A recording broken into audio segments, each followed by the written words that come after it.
Hello friends, I'm your Darshan and welcome to Darshan's ટેલ kitchen. So friends, આજે આપણે ફરાળી એક રેસીપી બનાવીશું, ક્વિક, એકદમ જ ક્વિક અને એકદમ જ હેલ્ધી. તો આ છે સ્ટર ફ્રાય વેજીટેબલ્સ, એ બી ફાસ્ટ ફ્રેન્ડલી, ખૂબ જ ક્વિક છે. તો ચલો રેસીપી જોઈએ. સો ફ્રેન્ડ્સ, આપણું ફરાળી સ્ટર ફ્રાય વેજ બનાવવા માટે આપણે આટલા ઇન્ગ્રીડિયન્ટ્સ યુઝ કરીશું. તો હોમમેડ પનીર છે, ગાજર છે, ત્રણેય પ્રકારના કેપ્સિકમ, ટમેટોઝ અને બટેકા, જે આપણે બે વસ્તુ આપણે બ્લાન્ચ કરીશું. સો સૌથી પહેલાં ફ્રેન્ડ્સ, આપણે સ્ટ્રીપ્સમાં દરેક વસ્તુ કાપી લઈશું.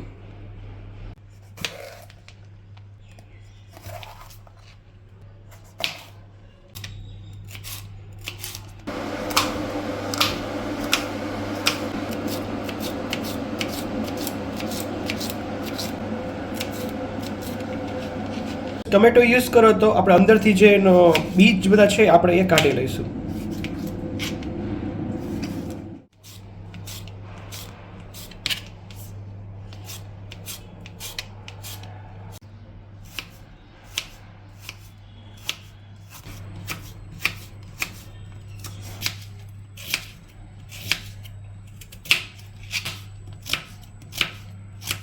આપણું જુલિયન કટિંગ જો આ બધું રેડી થઈ ગયું છે.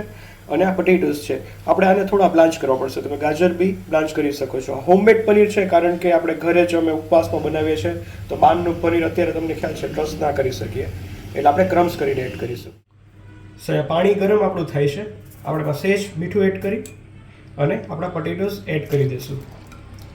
આપણે ઓલમોસ્ટ 80 to 90% આને બ્લાન્ચ થવા દઈશું. ફ્રેન્ડ્સ, આપણે ફરાળ માટે બનાવીએ છીએ, પણ તો જો તમે આ ફાસ્ટ ફ્રેન્ડલી ના હોય, ફરાળ ના હોય, તો તમે આમાં વટાણા છે, કોબીજ છે, ફ્લાવર છે અને બ્રોકોલી બી એડ કરી શકો છો. બેસ્ટ બ્રોકોલી અને ફ્લાવર, તો એકદમ કોન્ટિનેન્ટલ જે આપણે સ્ટર ફ્રાય વેજ ખાતા હોય એવું તમને ફીલ આવશે. સો ફ્રેન્ડ્સ, આપણે ઓલમોસ્ટ રેડી છે. આને લગભગ 2 થી 3 મિનિટ જેટલું જ તમારે થશે. તો હવે સ્ટ્રેન કરી લઈએ. સો ફ્રેન્ડ્સ, હવે આપણે પેન લીધેલું છે અને હું બધું પ્યોર બટરની અંદર જ કરીશ. તો અમે અમૂલ બટર લીધું છે, તમે ઓઇલમાં બી કરી શકો છો. થોડું બટર મેલ્ટ થાય ને આપણે એડ કરીશું.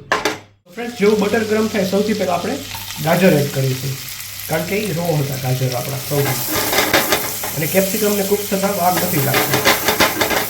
અને હાઈ ફ્લેમ ઉપર આપણે ટોસ્ટ કરીશું. નેક્સ્ટ આપણા ત્રણેય પ્રકારના કેપ્સિકમ અને જે આપણા પોટેટોઝ હતા બ્લાન્ચ કરેલા એ ટાઈમે ફ્રેન્ડ્સ, આ જ ટાઈમે ફ્રેન્ડ્સ આપણે સ્વાદ અનુસાર મીઠું અને બ્લેક પેપર.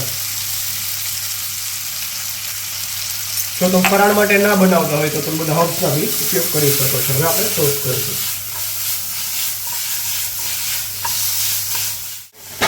ગાજર મેં ફ્રેન્ડ્સ એકદમ જ સાવ પતલા સુધારેલા હતા.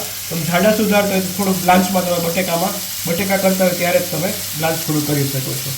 હવે આપણે લાસ્ટમાં આપણા જે ટમેટોઝ હતા એની સ્લાઇસ અને પનીર એડ કરી દઈશું. ફ્રેન્ડ્સ, એટલા માટે લાસ્ટમાં એડ કરું છું કારણ કે સાવ સોફ્ટ હોય અને પહેલાં નાખશો તો એકદમ જ ગળી જશે. ઓકે, અને લાસ્ટમાં હવે આપણું જે પનીર છે આપણે ક્રમ્બલ કરીને એડ કરીશું. જો તમે બહારનું પનીર યુઝ કરતા હોય તો તમે સ્ટ્રીપ કરીને બી એડ કરી શકો છો. એની અંદર જ મેં કોથમીર એડ કરી છે, તો એવું એડ કરી દઉં છું આમાં. બસ હવે એક ફાઇનલ ટોસ્ટ આપી અને આપણું રેડી છે.